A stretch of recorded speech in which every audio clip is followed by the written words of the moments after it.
Magandang umaga. Dito na naman tayo ipaglaban ang katotohanan at katarungan. Gusto ko ito malalaman ng mga dati kong mga subscribers na nagsasabi sa akin, didiisda ako. Ang problema po sa kanila ay hindi sila nanonood. Ang problema sa kanila ay hindi nila naintindihan ang takbo ng diskusyon. Kung makipaglaban mong batas, ang kasama nila, sa utak nila ay kinakampi mo na si Duterte.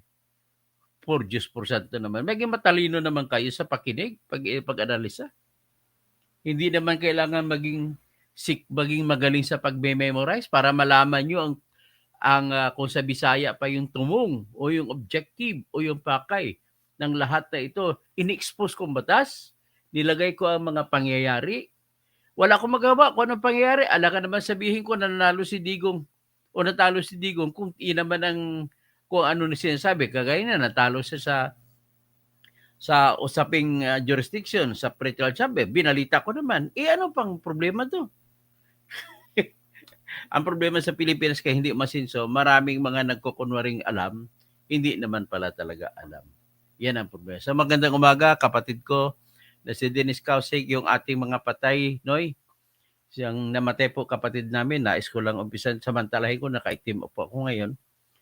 I dedicate this day and I pray for my dead na immediate relatives. Marami pong namatay sa kamag-anak ko, pero bagating kulang ito yung una kong kapatid na namatay, si Priscilla Arlene Catalonia Causing. Namatay po siya January 9, 2021. Eksakto pagpasok ng katawan nung Black Nazarene sa Quiapo, kasi deboto siya ng Black Nazarene, ay nalagutan siya ng hininga, diniklara siyang patay sa intensive care unit ng Dr. Arturo P. Pingoy Medical Center.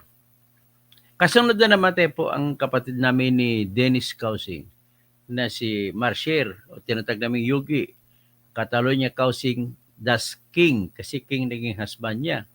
Sa Texas siya namatay sa Odessa Regional Medical Center. Nadapuan po siya ng COVID habang nagsiservisyo bilang nurse. Hanggang iyak na lang kami at ipagdasal lang namin. At namatay po siya noong January 13, 2022. So, ibig sabihin, almost 1 year after the death of my first sister, namatay po yung kapatid ko na si Yogi Marcier Catalonia Causing King. Nung namatay siya, wala na yung husband niya, namatay na rin. So, naiwan yung mga anak niya, bali ako ng tatay-tatay. Tapos, ang pagkamatay niya ay ito po yung relevant times. By December, siya po mga December 13, 2021, nadapuan po siya ng COVID. Nagtatrabaho kasi sa expert nurse sa intensive care unit ng Odessa Regional Medical Center sa Odessa, Texas. Nung nadapuan siya, what she did, kasi expert siya maggamot sa COVID, ginamot niya sarili niya sa loob ng hotel kung saan siya nagstay. So after nagamot na siya, mga 24 December, bumalik siya sa Odessa Regional Medical Center at nag-report at nag-duty. Inasikaso niya yung mga pasyente ng COVID. Siya ang isa sa pinakamatapang na pumasok, umaasikaso sa mga COVID victims. Ang mga patay na COVID victims, inaalsa niya. Ganon siya kalakas kahit babae siya. Inaalsa niya at lagyan ng body bag. Ilagay sa body bag. Pagkatapos, dalhin sa kung saan ang safe na lugar. Ganon po kadelikado ang trabaho ng kapatid ko. At siya rin nag-administer ng lahat ng klaseng good. Kukunti lang po ang nurse sa COVID ICU. Ganon po siya. Tapos, 24, Christmas Eve, doon siya nag-celebrate ng Christmas sa loob ng ICU sa Odessa Medical Center. Feeling niya, malakas siya. Nagtuloy-tuloy siya. December 31, mag-New Year, doon pa rin siya nagsiserve. So, hindi ko lang alam kasi hindi naman nagkikwento sa akin. But then, she was trying to do the job kasi ang iniisip niya mga anak niya sa Davao City na nag-aaral. So, ngayon, kargo ko na lahat yan. Tapos, January 3, nagkasakit siya. 2022. So, nagkasakit siya at pinauwi siya ng ospital. So, umuwi siya doon sa kanyang hotel na inuupahan. Pagkatapos, January 9, kung araw ng anibersary ng pagkamatay ng una kong kapatid, ay nag-alala yung kanyang mga kasamang nurse na mga Pilipina. Pinuntahan siya at dinala sa ospital sa Odessa Regional Medical Center kung saan siya na ICU nagsiservisyo, doon din siya dinala. Pagkatapos, tuloy-tuloy yon, nagtumawag sa akin ang Odessa Regional Medical Center at nagpaalam kung pwede ba nilang lagyan ng tubo yung kapatid ko. Umiyak na ako noon. Nasaan ako noon? Noong panahon na yon, nasa El Nido po ako sa Palawan. Ako'y nag-i-inspection, nag-island hopping ako, nag-inspection ako ng isla ng aking kliyente na inagaw ng mga Ayala Corporation na tinatawag na 3 Nuts Corporation. Sa dagat, mabuti na lang, maganda signal. Kinausap ko kapatid ko, hindi na sumasagot sa akin, pero obviously huminga pa. Nakikita ko siya. Through messenger. Kaya nga pasalamat tayo sa messenger ngayon. Actual time, kinakausap ko tingin ko narinig ng kapatid ko boses ko bago siya mawala ng hininga. Tapos, nung time na yun na namatay siya, January 13, nasa dagat ako. Kaya balisa ako, nang dumating ako sa isla na aking iniimbestiga para ipaglaban at bawiin para sa mga katutubo. Katutubo laban po sa Ayala Corporation. Yan. Natapos kong mission ko sa trabaho. Natapos din ang buhay ng kapatid ko. January 13 yun, 2022. So ngayon, tinrabaho ko, pasalamat din na po ako sa Duterte at dahil humingi ako ng tulong sa Duterte administration sa pamamagitan ni Sal Panelo, gumawa po sila ng paraan para maiuwi po sa Coronadal City ang bangkay ng aking kapatid. Mayo na dumating ang katawan ng kapatid ko. Sinundo niya ang kapatid ko, nandito kayo nakapanood. Si Marianita Junit, Catalonia kasi sinundo niya sa Davao City Airport. Ayan, inilibing namin. Sana naman ay nasa langit po kayo. Nalangit kayo, mahal kong kapatid na Yugi. Nung namatay siya, February, ay binigyan siya ng parangal ng mga nurses sa Amerika, sa Texas. Binigyan siya ng lampara ni Florence Nightingale. Si Florence Nightingale kasi, siya yung kauna-unahang nurse na sa bansa ng Great Britain na nanilbihan sa giyera sa Russia at sinilbihan niya mga sundalo ng mga British na walang ilaw, lampara lang ang dala niya. May epidemya doon na ibang klaseng sakit. Buong tapang na sinerbisyuhan ni Florence Nightingale. Namatay siya, nagtatrabaho bilang nurse. Ganon ang turing na kapatid ko na namatay habang nagtatrabaho bilang nurse. May God be with you. I request my audience to play for the eternal repose of my sisters. Hindi pa yun nagkasya ang trahedya sa aming pamilya.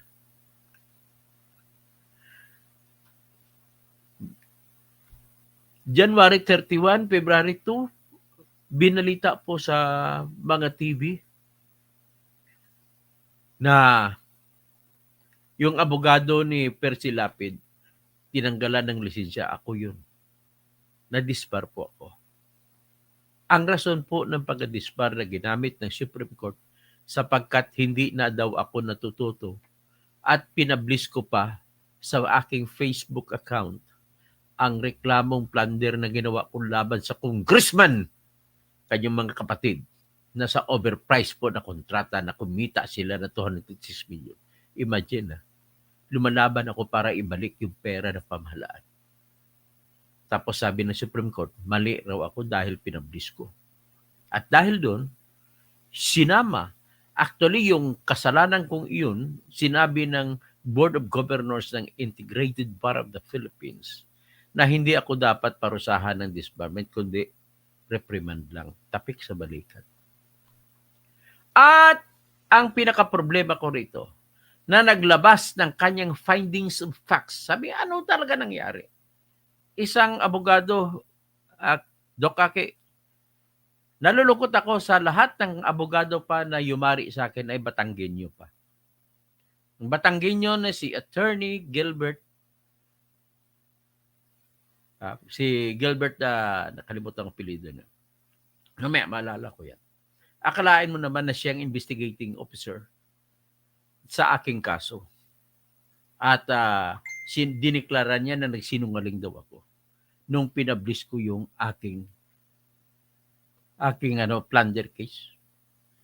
Ang punto niya ng pagsisinungaling, na nagsisinungaling daw ako nung sinabi ko sa aking kaso na itong taong pangalan na Jakia A. Lau, lalaki po yan, hindi po yung babae, isa pong Maranao yan, na naging chairman ng Bids and Awards Committee.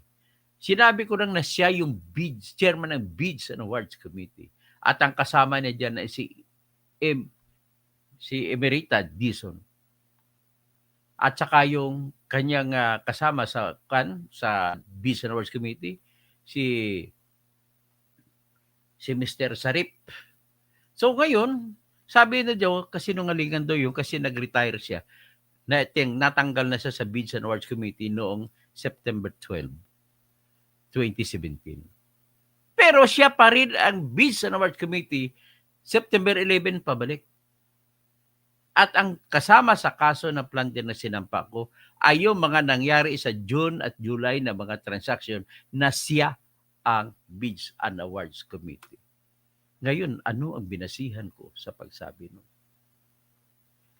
Si Gilbert Makatangay pala, naging president pa siya ng IBP Batangas. Attorney Gilbert Makatangay, you killed me. You killed my mother. You killed my sister. Sige, mamaya ko na sasabihin ko bakit sinisisi ko si Gilbert Makatangay. Ngayon, ang sinabi niyan ni Gilbert Makatangay, nagsinungaling daw ako. Ang sabi ko, kinuha ko yan sa report ng PCIJ. Alam niyo naman ang PCIJ. Philippine Center for Investigative Journalism. Napakataas ng reputasyon. Yan ang kinot ko, nakapublish pa yan sa website nila. At yung report na yun ng PCIJ ay ginamit pa ng ABS-CBN, GMA7, ginamit na ng Mindanao News, at iba pang mga news websites. Kung nagsinungaling ako, Mr. Gilbert L. Makatangay, after this, I will draft a civil complaint. Pinangungunahan na kita. Complaint for damages, sisingilin kita sa pagkamatay ng nanay ko. Sa pagkakamatay ng isa pa ko pang kapatid, pangatlong kapatid ko.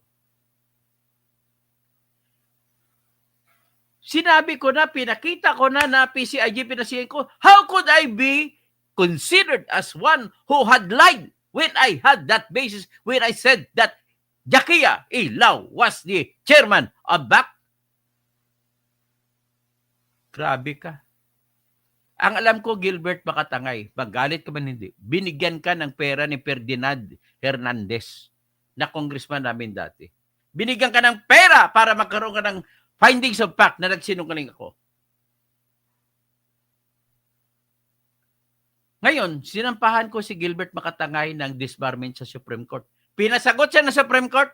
Mahigit isang taon hanggang ngayon, hindi pa siya nakasagot.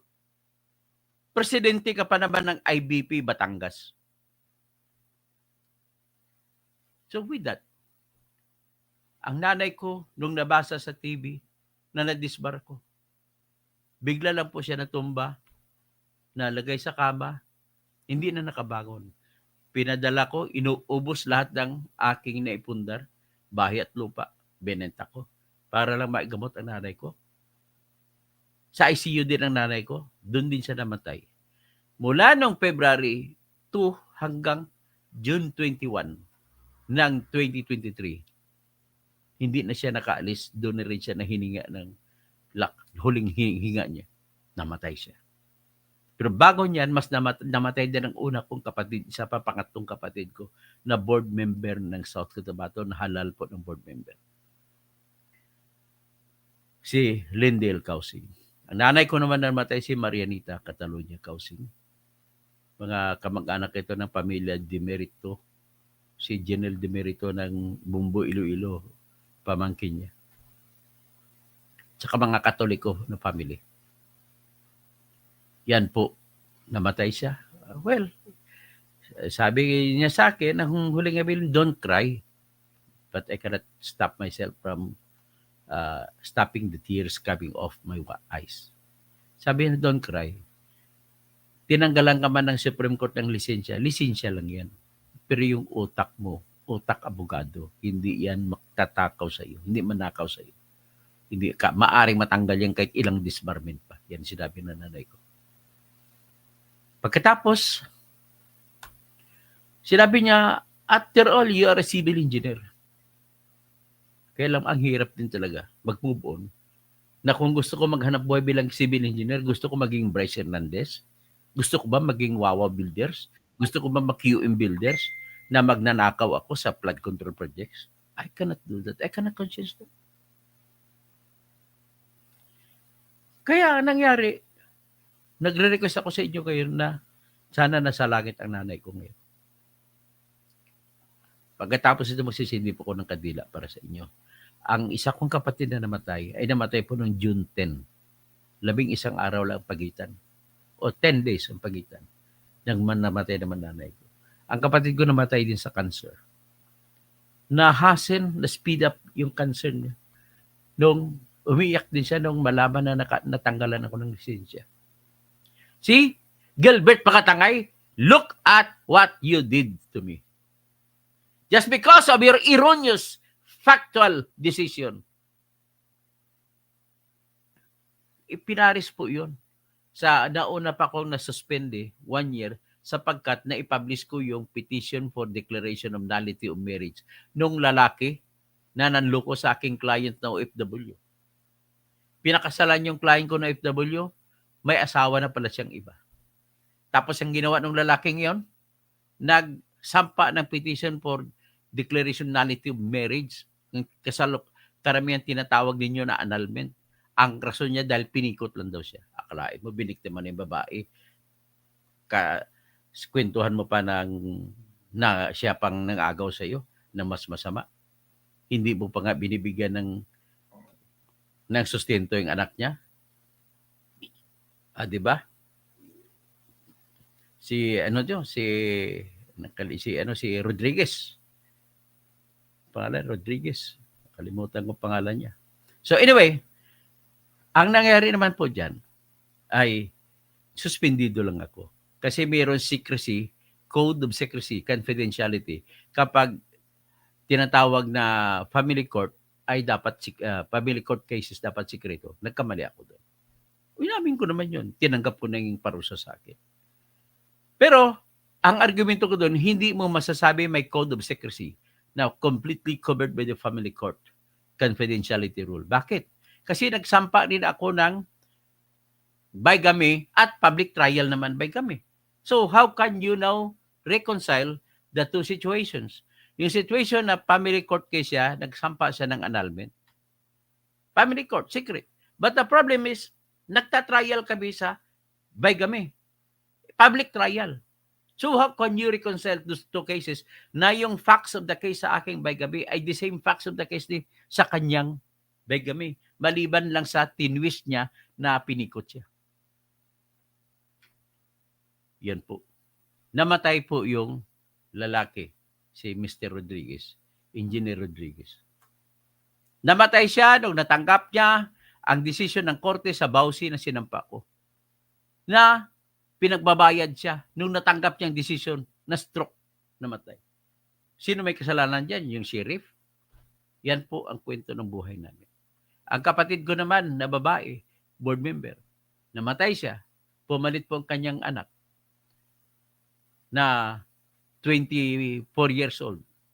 Naging board member by virtue of the succession. Hindi succession, kundi by virtue of the resolution of her party that my niece would take over. Ano nangyari? Noong nakarang election, 2025, yung anak niya, number one board member na elect. So siguro, one of those things that get back to us, favorable things, because of the tragedy, I just accept it as with the thought that my life must go on no matter how difficult. Ganun po na lang ang nangyari. Kaya nagre-request ako sa inyo, 4 ang sa aming patay, nanay ko, kapatid ko na si board member Lindel Kausing, isa kapatid ko na si nurse Marcier Kausing King, at isang kapatid ko na graduate ng biology na mangarap sana maging doktor pero hindi natuloy, na si Priscilla Aling Kausing. Ito ay mga anak nila ay ako na ang tatay-tatay na tumatayo. So, with that, pasensya na lang. Sinasabi ko lang ito kasi araw ng mga patay ngayon. Humingi lang ko sa inyo ng prayers na sana, kagaya na may mga patay din kayo, alam ko. Naghingi rin ako ng dasal na sana ang lahat ng mga patay natin ay maikakakit sa langit. Sa mga kapatid ko mga Muslim, I pray to Allah that all your dead will be going to heaven also. So, sa mga kapatid bang Muslim, kung saan ako gumraduate kasi sa Marawi, roommate ko for more than 3 years ay mga Maranao Muslims. Sa inyo langon, Assalamualaikum warahmatullahi wabarakatuh. Sabi pa nga doon, nakikita, sutuhan tano, isa bu, basi kitano, langon, mag-ari-ari. Kung sa Tagalog pa, ang Diyos natin ay iisa lang. Hindi ba tayong lahat ay magkakapatid? Yan. That's the best phrase I learned into my blood and into my soul when I studied in Mindanao State University Marawi Campus. Maraming salamat po. At diretso na tayo kay Gutesa.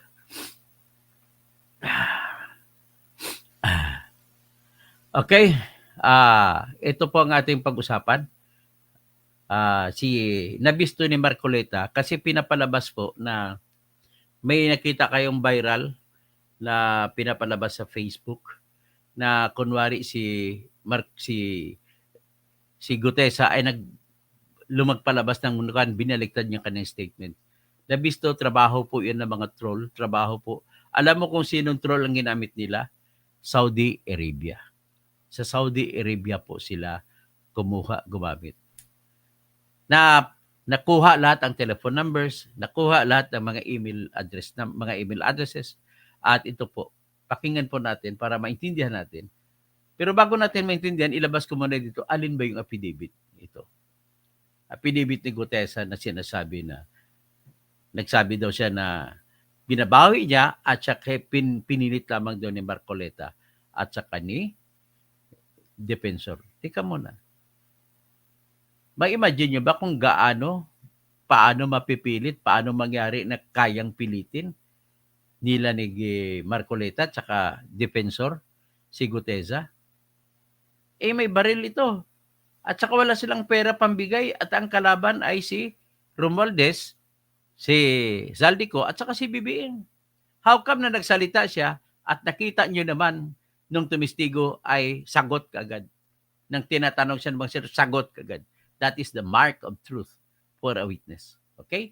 So, ito po yung affidavit natin. Tingnan natin. Palakihin natin ng konti. Hindi lumaki . So, anyway, mas lalong nahindot.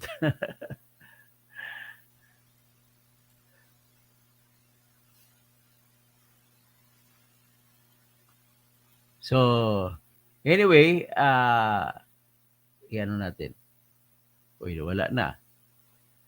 So anyway, nakita nyo yung affidavit. Ang importante lang doon ay na patunayan ng korte na yung pirma ni Attorney Peachy Rose Espera ay hindi totoo. Pero sinasabi ko lang sa iyo, kalakaran na po ng lahat ng abogado. Tanong nyo sa lahat ng abogado. Sa City Hall, sa kung saan man, ang pumipirma po ay hindi abogado. May inuutusan din sila ng mga staff nila na kinukopya ang pirma nila. Ganun po yung katotohanan dyan. Okay? So dito naman, pakinggan natin si Marcoleta sa nagsalita tungkol sa na-discover na mga kalukuhan ng mga BBM, Romualdez at Saldico ng mga troll farms.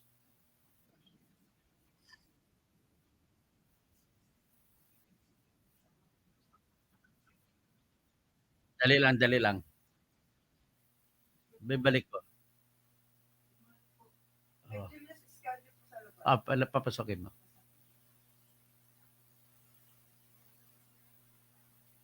So, ito na ha. Nakalimutan ko i-upload. O, ito po. And cover up. Oho. Tama ka, pero wala. Kahit sandali lang. Isip, bakit kaya? Ano kaya ang darating sa isang taong gumawa ng ganito? Anong ganansya niya? Anong pakinabang niya rito? Siguro pansarili, nasa sa kanya. Siya lang nakakaalam kung paano siya makikinabang doon. Opo. Maring binayaran siya para gawin yon.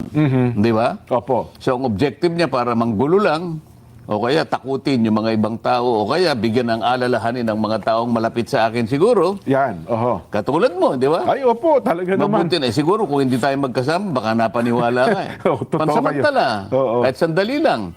Siguro, yun lang isang minuto kanyang medyo kinabahan si Jenso Barjaga. Nako, accomplishment ho ba nila? Accomplishment ko na yun. Nako, oo. So, yan ang mga gusto kong ayusin natin sana. Oho. Lalong-lalo na naharap nga tayo sa napakalanging problema ng bansa. Ito, hindi pa nga natin natutukoy kung sino ang malalaking taong nasa likod nitong maanumalyang pagpapaglalatag ng mga flood control projects. Oho. Ay sari-sari ng fake naglalabasan. news ang naglalabasan. Parang merong deliberate na attempt talaga dyan na Oho. pagtakpan talaga ito. Oho. Ako nakikita ko eh. Sa social media sen tsaka sa media, ang tawag dyan pinaproject, di ba?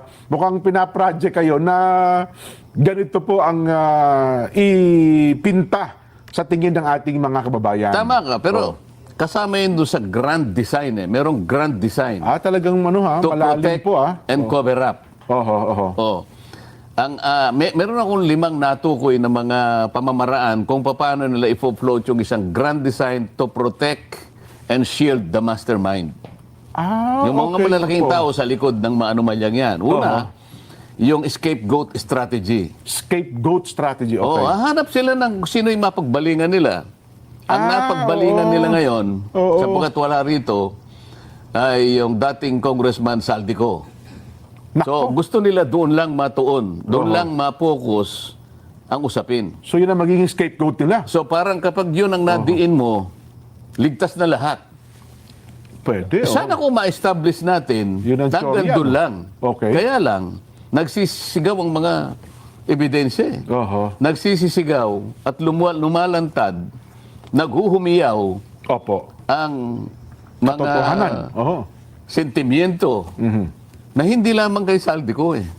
Yan very clear. From the start, ang aking ideya dyan, gusto nila lahat ay hindi umuwi si Saldico. Pero lahat ng banat ay ikakarga lahat kay Saldico. Kaya binuo yung independent confidential investigators ay para idiin lahat kay Saldico. At mawala na sa hindi na mabibilanggo ngayon si Romualdez at saka si BBM eventually. Pakinggan natin si pagpatuloy ni Mr. Marcoleta. So kapag halimbawa nagawa nila na si Saldico na lang, yun ang scapegoat strategy. Okay. Oho. Kasi tingnan mo, meron akong nabasa na isang affidavit Opo. na isinabit sa ICI. Yung ICI, ito yung... Opo. Itong affidavit na binabanggit na sinabit sa ICI, ito po yung affidavit ni Martin. Ito po yung affidavit ni Martin, si Martin Romualdez. Binigay sa ICI. Pakinggan natin si Marcolita. Kung ano yung affidavit ni Martin Romualdez. Independent Commission for Infrastructure. Yes po, oo. Isang malaking tao na inimbita doon Si Romualdez. at pinagsubmit siya ng affidavit. Oho. Kapag binasa mo yon din, nilaglad si Saldico. So talagang... So doon, lilitaw doon, Oo. talagang scapegoat. Ang sasabihin niya, maihinuha mo kung sinong tinutukoy ko rito. Opo. Wala po akong kinalaman dyan. Maaring ako po ang... Very clear, very clear, ladies and gentlemen. I don't want to belabor. Siguro, naintindihan naman ninyo ang takbo. Napakababaw lang ng game plan para hindi maintindihan. Na ang game plan po, idiin lahat kay Saldico. At si Saldico, para naman hindi siya mauwi, kasi ang problema nila, pangalawa, yes, mag-successful sila, si Saldico ang kakasuhan. So, imagine mong situation. At kung si Saldico ang kakasuhan, akyat ngayon yan sa korte. Pagdating sa korte, kapag binugbog na ngayon ng tanong ng mga abogado, lalo ng abogado ng mga depensa, gusto nila, lalo ng mga abogado ng kontraktor, gusto nila palabasin na si Romualdez. Kaya, para hindi mangyari na mabibisto si Romualdez sa si BBM, ay pinapatago nila si Saldico, hindi kakansilay ng passport para hindi mahuli, para hindi matuloy ang trial laban kay Saldico. At kung hindi matuloy trial, di walang ebidensya magagamit laban sa kanila ni Romualdez, ni BBM. Kasi tanging salita lamang ni Saldico ang makapagdirekta, makapag-ugnay sa kanila at magturo sa kanila na sila ang utak ng nakawan. Ganun po yan, ladies and gentlemen. So, naintindihan rin ninyo? Pinakamataas doon sa Ahensya na yun. institusyon na yon. Opo, oo. Ngunit wala akong kinalaman doon sa ginagawa ng mga chairman. Lalong-lalo na yung chairman ng Appropriations Committee. So makikita mo, merong direction talaga yung scapegoat strategy. Opo. Gusto nilang papaniwalain ang mga Pilipino, mga kababayan natin, na hanggang doon lang. Nako. So kapag naipagtagumpay nila yon, teka muna, may maliligtas ngayon. Maraming maabsuelto, parang dating gano'n. Sa akin kasi, hindi. Sinabi ko, kinakailangan matukoy natin kung sino talaga Oho. ang pinakautak, pinakaugat ng lahat ng ito. No? Tapos susunod, undermining the whistleblower. Ayan. Okay. Oho. So parang Ang daming- minamaliit nila kung. Ang daming Sen, nag-whistleblower, di ba? minamaliit nila yun, oo. Oo, ngayon, mamaliitin nila ngayon. Ang pinaka-classic na example ay yung Orly Gutesa. Yan, opo. Ayan, di ba? Opo. Kasi, ang importansya... Pakinggan nyo maigi kung paano ito niyari ang kay Orly Gutesa. Pakinggan nyo. Nung sworn statement ni Gutesa, siya lamang ang natatanging testigo na lumabas doon sa pagdinig na yon na kumonekta kay Saldico hanggang kay Martin Romualdez. Opo. Yun ang distinction. Kaya medyo nagulantang sila ron. Oho. Lahat ng paraan ngayon ginagawa para i-discredit si Gutesa. Ma-undermine, totoo nga. Oo, nakita mo, nag-umpisa sila sa notaryo. Yan. Oho. Tingnan mo, may nagsabi pa maski na sa Blue Ribbon Committee, talagang ikinagagalak nila yung gumawa ng pagsisiyasat yung presiding judge Manila. ng Maynila. Opo. Napatunayan daw na talagang peke yung Pirma ni Espera. pirma ni nung abogadang nagnotaryo. Oho. Pagkatapos na nila ma-establish nila yon, fraudulent yung statement.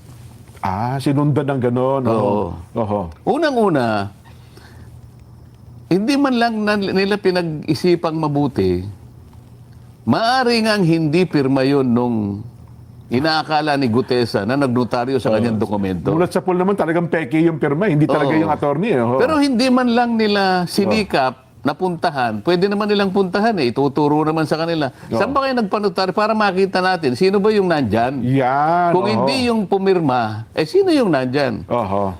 Hindi natin pwedeng tanggapin sapagkat pinaka-imposible yun na si Gutesa, siya yung mismo nga hanap ng mga libro nung nagnonotaryo para makita niya Yung huling kung anong pahina, ilalagay niyang document number. Yes po. Kaya, para siguro maintindihan nyo kasi English pagka paliwanag masyado ni Marcolita. Ganito po yun. Sinabi ng korte na yung perma ng notaryo publiko na si Pichi Rose Espera ay peke doon sa affidavit ni Gutesa ay hindi daw pirma ni Attorney Pichi Rose Espera. Ano ang ibig sabihin nun? Ang piniki lang po ay yung pirma ng abogado. So, iyon lang ang apektado, yung pirma. Nang ibig naman sabihin ito, parang walang pumirma na notaryo publiko. At kung walang pumirma na notaryo publiko, ang ibig lamang sabihin nito po ay patunayan mo ang mga binabanggit mo na hindi na ka na ngayon paniniwalaan na may notaryo na nagnotaryo. Pangalawa, kung total nagsalita ka na naman sa Senado at sinumpaan mo yung lahat ng salita, lahat ng laman ng affidavit na peke ang pirma ay hindi po apektado. Dangan nga lamang sa batas ng ebidensya, mas mataas ang uri ng ebidensya na kailangan mo patunayan na nanotaryo nga siya kung napatunayan na hindi napiki ang pirma ng notaryo. At kung mayroon man silbi yan, iyon na ipagsisilbi lamang na totoo na ikaw pumirma. So ngayon, dito lang po yung mag-apply. Halimbawa, may isang tao na nagbigay, ito po yung affidavit ni Gutesa. Pero si Gutesa wala ron. In other words, nagkaroon na ngayon ng problema kasi pag sinabi niya ang kontra, hoy, hindi po yan pirma, hindi po yan pirma ng abogado. So magpapakita kayo ng kontra, o itong ebidensya, hindi pirma ng abogado. So ano ngayon ang mangyayari sa affidavit? Ang mangyayari sa affidavit, magkaroon lamang ng duda kung ang laman ay totoo o hindi. Pero pagdating naman sa jurat, magkaroon ng tinatawag natin na falsification sa pirma ng abogado. At hindi naman ibig sabihin kung falsified o kung false o pineke yung pirma ng abogado ay peke na rin naman. Ganun lang kasimple yan. Ngayon, ibang sitwasyon, kung nandoon mismo si Gutesa, siya mismo magpatunay, totoo yan, lahat na sinabi ko dyan. In fact, nanumpa pa siya. So, ano ibig sabihin? Maaring pag pinatawag siya, tutuloy, pumunta labang ako doon sa opisina ni Attorney Pichi Rose Espera. Malay ko ba naman kung sino pumirma kasi inabot ko lang aking papel. Kinuha aking ID. Nagbayad ako ng 100 pesos. Tapos sa loob, pipirma niya, hindi ko naman nakita kung sino pumirma. Binalik sa akin ng papel. Gano'n naman yan. Lahat po kayo nagpapanotaryo. Alam niyong kalakaran. Kahit nga si Ariel Quirubin nagsasabi, natural lagi sa mga abogado na nagnegosyo sa notaryo.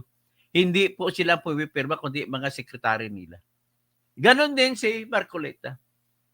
Ako, nung ako'y nag-practice, nagnotaryo din ako noon. Nung nakita ko ang laki ng istorbo ng notaryo sa akin, dahil mag-attend pa ako ng hearing, mag-aaral pa ako ng mga kaso na hawak ko, ay wala na akong panahon. Magnotaryo pa ako. Kasi pag magnotaryo ako, sisain ko yung mga tao na nagpapanotaryo. Asan ang ID mo? O ano ka? Sino ka?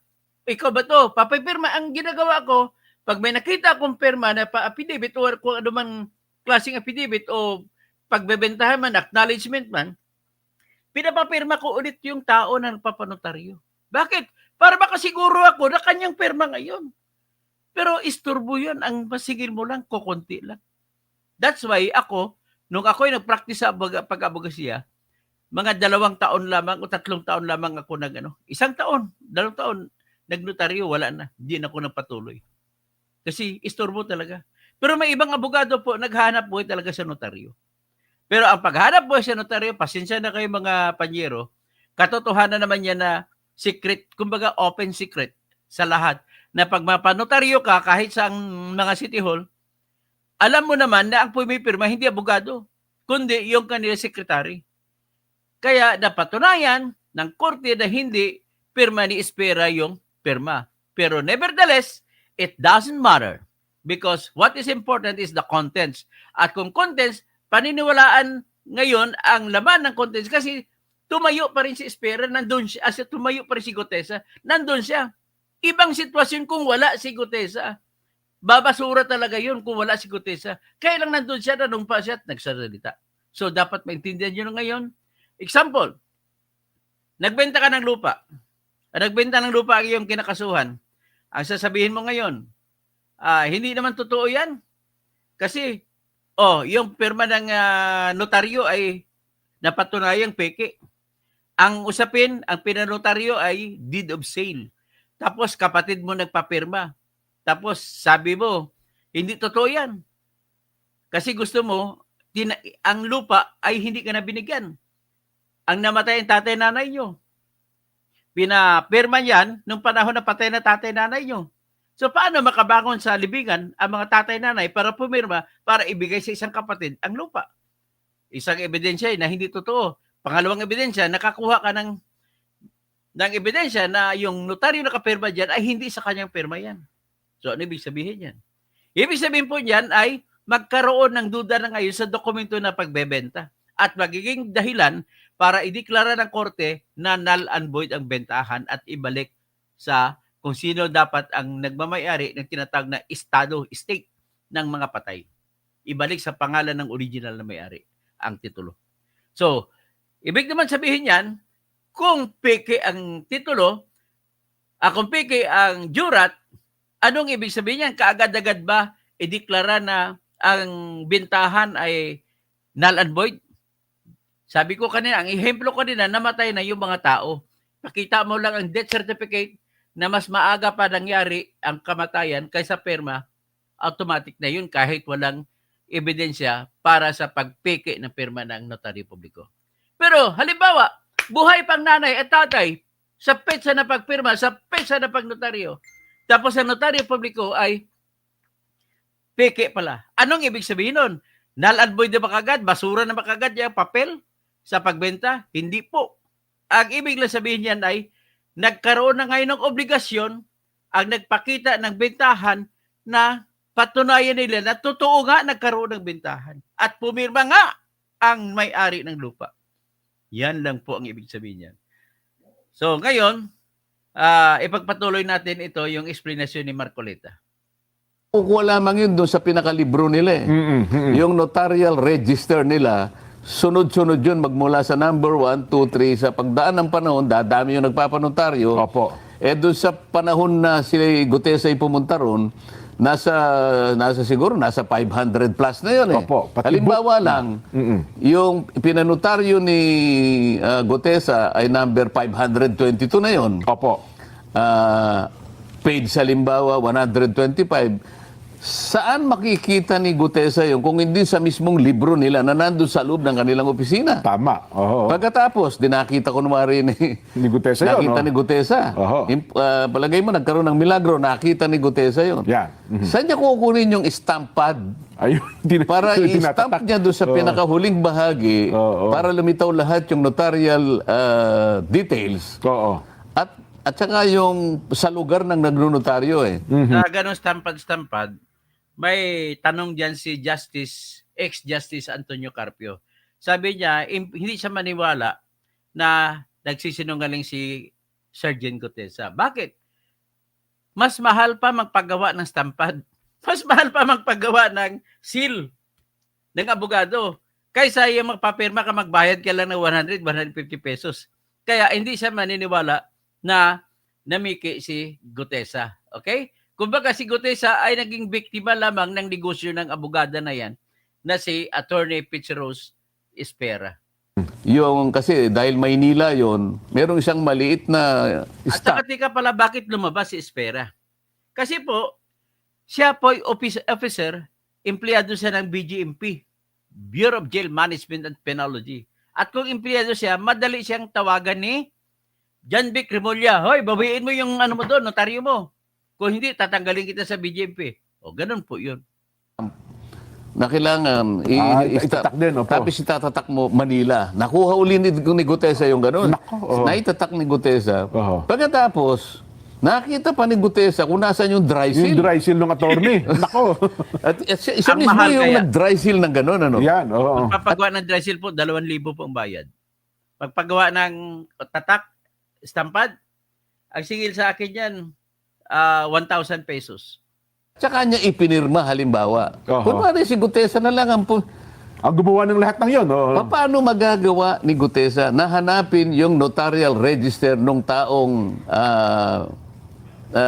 sumisinop doon? Merong, Opo, oo. Meron ho yan. merong custody doon sa libro na yon.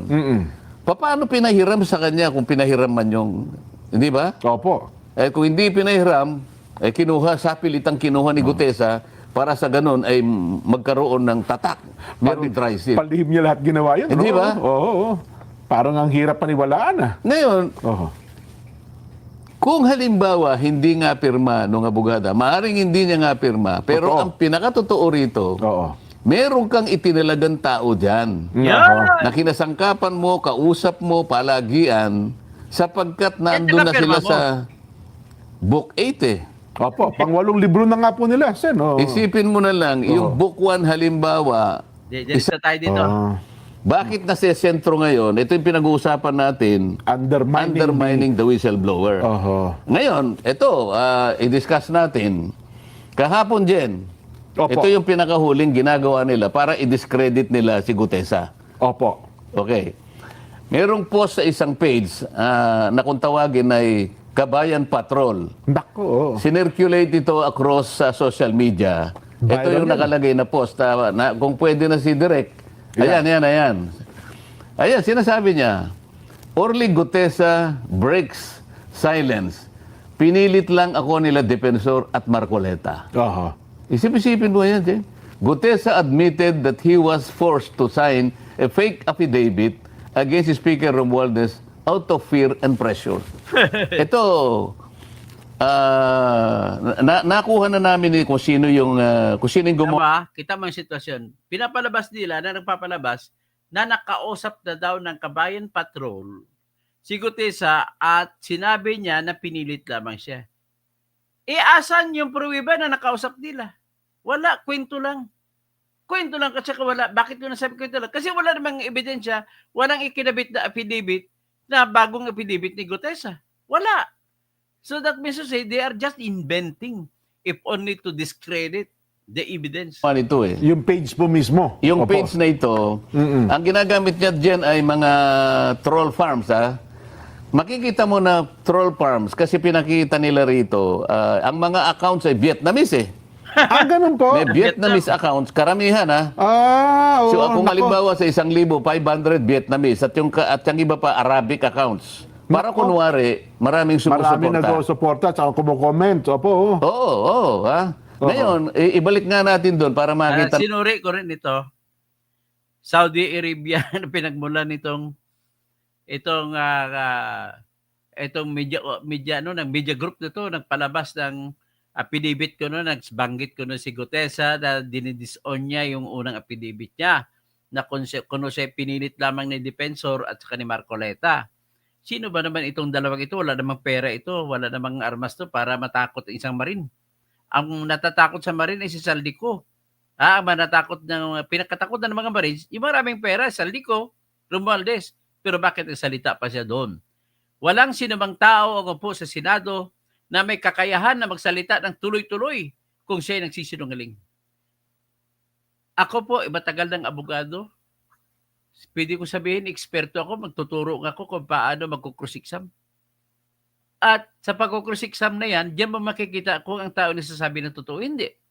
Sa dami ng tanong ng mga senador na nakikita natin at nasagot lahat ng dire-diretso na walang alinlangan ni Gutesa, siya nagsasabi po ng totoo. Yan po, base sa aking karanasan. At kung yan totoo, maraming tanong, pati si Lacson. Tandaan yun, tinanong ni Lacson, may litrato to. Sino ito? Yan po si John Paul Estrada. Sino isa ito? Yan po si Bart Texay. Yan po yung tumatanggap ng pera pag hinahatid doon sa Valle Verde 6 sa bahay ni Saldico doon sa 28 Ladybug Street corner, Dragonfly. Kung nagsinungaling ka, hindi mo mababanggit ang dati ng dokumento na ang detalye na yun.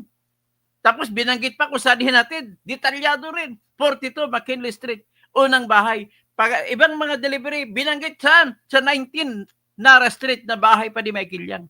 Dati, na binili naman Romualdez kay Michael Yang. Ibig sabihin, hindi lang si Duterte may connection kay Michael Yang. Pati si Romualdez meron. At bakit naman binenta ni Michael Yang kay Romualdez? At hindi lang kayo, may pangatlong bahay pa si Romualdez na binanggit si Gutesa na magsasabi na totoo doon sa Agueda Street, katabi ng Malacanang. So, yan po mga marka ng isang testigo na nagsasabi ng totoo. So, pakinggan natin ulit, ipagpatuloy ni Marcoleta. Natin. Kung makikita mo doon sa bandang ibaba, right Opo, side, opo. nakalagay Kabayan Patrol. Kabayan Patrol, yes po. So parang ginamit pa yung logo nung TV station, opo, oo. isang TV station para magmukhang totoo. So nakikita nyo ngayon kung ano ang kanilang pakay. Opo. Gumagawa ng isang bagay na hindi totoo. Pinilit namin ni Mike Defensor si Gutesa para gumawa ng isang salaysay. Yan ho lumilitaw dyan. O isang bagay na kabaligtaran. Ngayon, anong pakay ng mga... Hindi lang ito dyan, ha? Opo. Kasi kung punta tayo sa pangalawang slide dyan. Yan. May requirements ang Meta kasi dyan, yung Facebook, na bago ka makapag-publish ng ads, kailangan meron kang makikitang meron silang mobile number, no? Yes po. Para magbabayad. Pinacheck ko yung mobile number. Ito ay nakarehistro sa isang tao na nagngangalang Luis Orbon. Yeah. Klaro yan. Hindi ka po pwede mag-advertise ng basta-basta sa Facebook. Hinahanapan ka ng Facebook ng email address. Hinahanapan ka ng cellphone number. At hinahanapan ka ng address. Ito lumalabas. Ang may-ari ng Facebook ng mga ng cellphone number ay si Luis Orbon.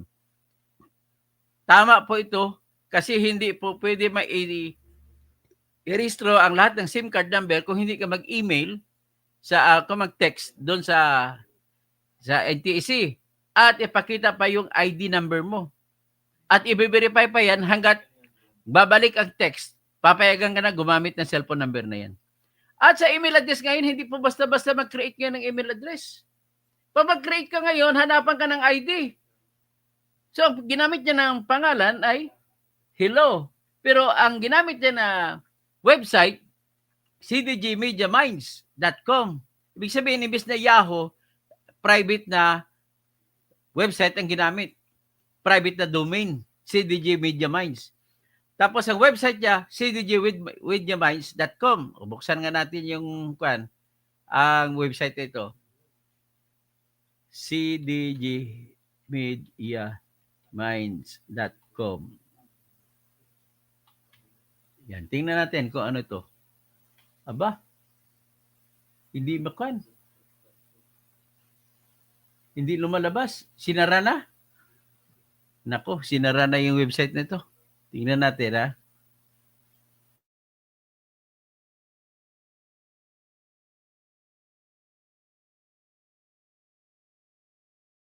Ko buksan. Sinubukan ko buksan na hindi na magbukas. Yan. So, ang CDG Media Minds, sinubukan ko buksan ay hindi rin magbukas. Pakita ko sa inyo.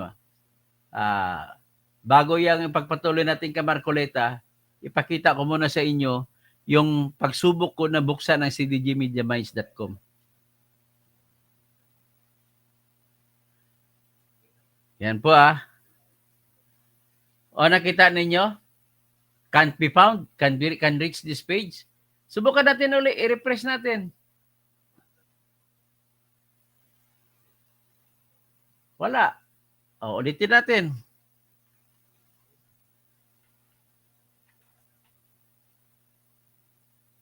Wala pa rin.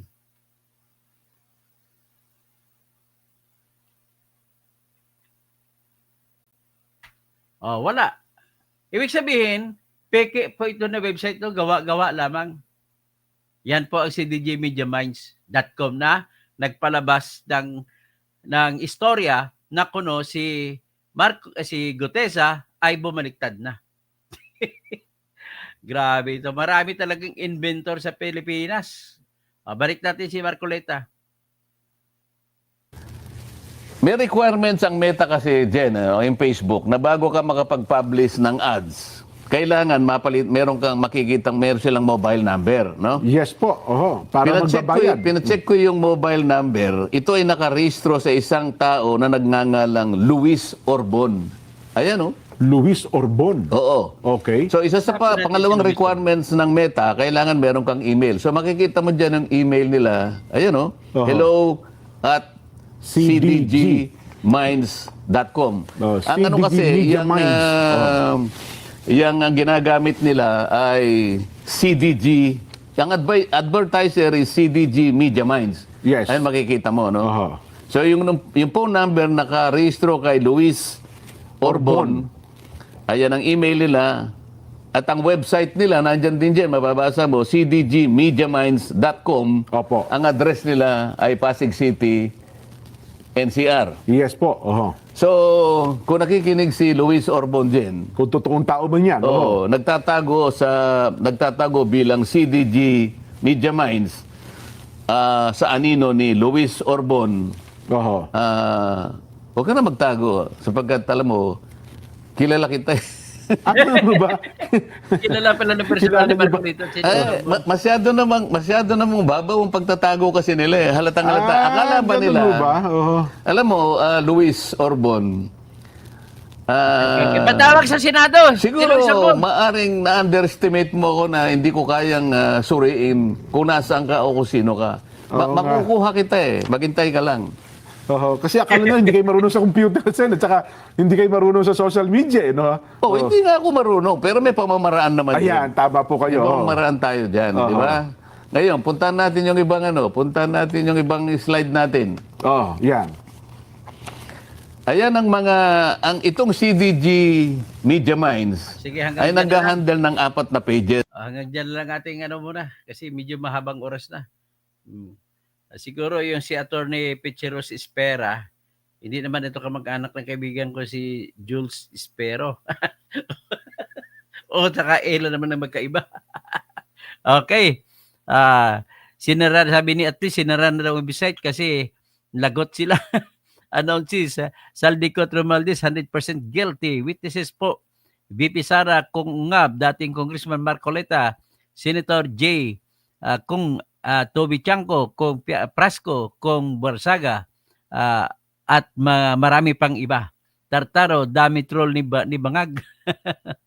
Teopilo Sagorino, Doktor, ang kababayan wala bang pananagutan? Ang kabayan wala bang kapatan? Hindi naman ata yung totoo, kabayan patrol. Hindi naman totoo, invento lang yun. Okay. Si Chito Amper, tama po kayo. Ang talino nyo at ang galing nyo magdiyan na po kasi kayo at yan ay gawain din ng Digong administration. Susmi ay pare-pareho lang naman. Ang gawin makaligtas lang sa gawaing masama. Lahat pare-pareho. Rolex Galit, lumang right gin na yan. Style mo Marcoleta. O galit kay Marcoleta. Ito mga comment naman ni John Suarez. Ito ang troll farm nila, Kabayan Patrol. Dapat alam mo, balita on the go. Chiefs of Staff, advertiser, si DG Media Minds, na ang nagpakalat ay si Luis Orbon. Patay ka talaga. Anon si Master Sergeant Gutesa, kapag totoo, tama, at mabuting gawa, binabato, niyuyugyug, niyayanig, propaganda, sinisiraan, binabaliktad. Jan Suarez ulit, diversion tactics ito ni Soto at Lacson para lang ma-divert ang attention natin. Alfredo Cruz, IBP, harapin mo kaso mo, Kalbo Marcos. Hindi ko alam kung ako sinasabihan nito. Carloy, Bukal. Ako siguro tinutukoy nito ni Carloy. Emmanuel San, Atty. Toto Tirador, diversionary tactic style ni Marcoleta, parang hindi abogado, lalabas, katotohanan, nilaglag nga siya ni Defensor. Pwede ba yan? Ay, hindi po ako nun. Mas naniwala po ako. Pasensya na, Emmanuel Chan. Naniwala po ako sa sinabi ni Marcoleta. Sabi niya, harapin mo kaso mo, Kalbo. Ano ba yun? Akatsuki, si Ping kasi nakatira sa bahay na may bakod. Hindi niya alam ang simpleng mamamayan pag nagpanotaryo, pero stop ang nag-aasikaso, hindi talaga attorney. John Beringel, ano ang gusto pa nila sisihin si Marcolita? Magnanakaw, ang mga hinahanap puro kalukuhan. Tapos at least hindi tayo papayag na si Saldico lang ang makulong, dapat si BBM at Tambaluslos. Dapat at contractors. Boy Jimenez, ICI sputtered after the infamous Agraba Commission in early 80s na nagresulta sa pagkatanggal ni Marcos sa People Power. Ang Agraba Commission kasi noon ay matandaan mo, yan po itinayo para malaman kung sino pumatay kay Ninoy Aquino. So wala ring nangyari. Wala nang maniwala kay Defensor Marcolita. Ikaw lang siguro hindi naniwala. Maraming iba naniwala. At Akatsugi, Raymond, mas marami naniwala sa DDS kaysa sa bangag. Kaya bumaha, binangga ng barko ang flood control kamote. Jan Suarez, ang advertiser name ng sumisira kay Marcolita at Defensor TDG Media Minds ay na pinagkalat na fake news, si Luis Orbon ang nagpapakalat. Kilala niyo pala si Luis Orbon eh. Sunshine Maripuyo, God bless. At least, Pinky Lacson, aso ni Tamba. Raymond Felix, wala na maniwala sa mga DDS. Ganun ba? At Akatsuki, hindi naman DDS katoto. Okay. Binabanatan niya, Dilawan, lahat, binabanatan ko po. Tatalikop, God bless you, attorney. I witness how you suffered emotionally, mentally, and financially. I salute you for having a good heart to your family, clients, and friends. May God continue to bless you and give you wisdom, strength, and courage to fight for what is right and for what is true. John Suarez, mga DDS worldwide, subscribe na kayo dito sa magaling nating DDS lawyer, engineer Toto Kausing. Tapos si Efren Evangelista, Dok Toto, kinikilabutan, ibig ko sabihin, buhay na buhay ang espiritu niya habang nag-istorya ka. Okay, si Helen Baguio, naiyak naman ako sa kwento nyo, Senyor Toto. Salamat po sa pakikiramay sa akin. Diyos nakakayak naman ang kwento mo, Engineer Toto. Nakikisimpatiya ako sa mga dalamati mo laban lang tayo, may hustisya sa dulo. Di mo man nakuha ang batas ng tayo sa batas ay sa Diyos na sila hindi sila makatakas sa Diyos. Rinaldo, good morning, Lodi. Juliet Garcia. Jan Suarez, good morning, Tony Toto. Binayaran ang mga PCIG ng bangag admin para manira sa kalaban ng BBM admin at mapapuri ng kanyang admin kahit bistado na nakawatan at weak leader.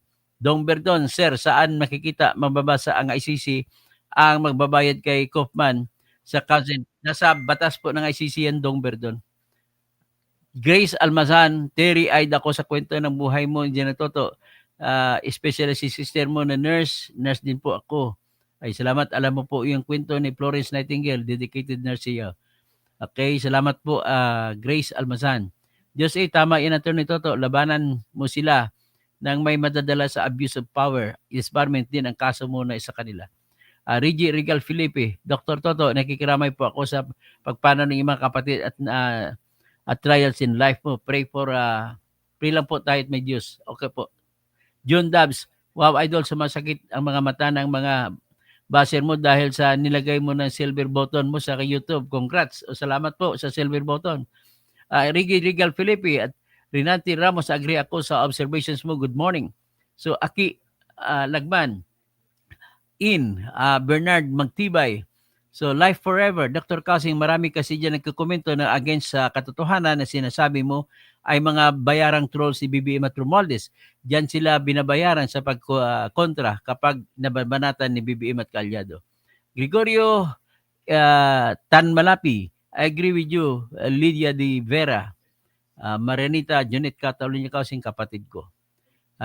Renante Ramos, good PM po, napapansin ko lang po, wala na pong sumusuko sa NPA sa gobyerno at kaya nanalo na at lumakas ang party list ng mga NPA ngayong 2025 dahil di na pinapansin ng gobyerno at ngayon lumalabas na ulit sila.